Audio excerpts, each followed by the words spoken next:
রব্বে কারীম সিফাত দিয়ে দিয়েছেন। আমার আমার আমার আমার রবের সিফাত, আমার রবের ইলম তার কলিজায় আছে। আর কতাকশা খাশিয়তে ইলাহি তার কলিজায় আছে। যার কলিজায় রবের ইলম আছে, যার কলিজায় খাশিয়তে খোদা আছে, এটা কখনোই দুর্নীতি করতে পারে না, কখনোই চুরি করতে পারে না। আরে বলুন তো দেখি, বুঝে থাকলে বলুন তো দেখি, আমরা দেশ চালাতে পারবো তো? বলেন ইনশাআল্লাহ।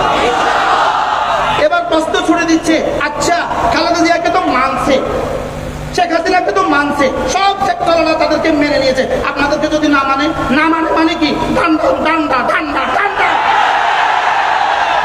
আর না মানে আবার কি?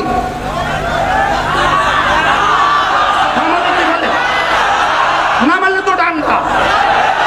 আমাদেরকে প্রশ্ন করে, আপনারা পারবেন তো? ওরা মানবে তো আপনাদেরকে? সচিবরা আপনাদেরকে মানবে তো? মাইনা পাওয়া লাগবে, দিয়ে দেখেন না, মানে না মানে না। কি হলো? হযরত মূসা আলাইহিস সালাম ফেরাউনের কাছে গিয়ে কি বললেন? তুমি কি চাও আমি তোমাকে তাজকিয়া করে দিব? সুবহানাল্লাহ। আমাদেরও একই আওয়াজ, আমরা এদেশকে তাজকিয়া করে দিতে চাই। আমরা এদেশের প্রতিটা মানুষের হৃদয়কে পরিশুদ্ধ করে দিতে চাই।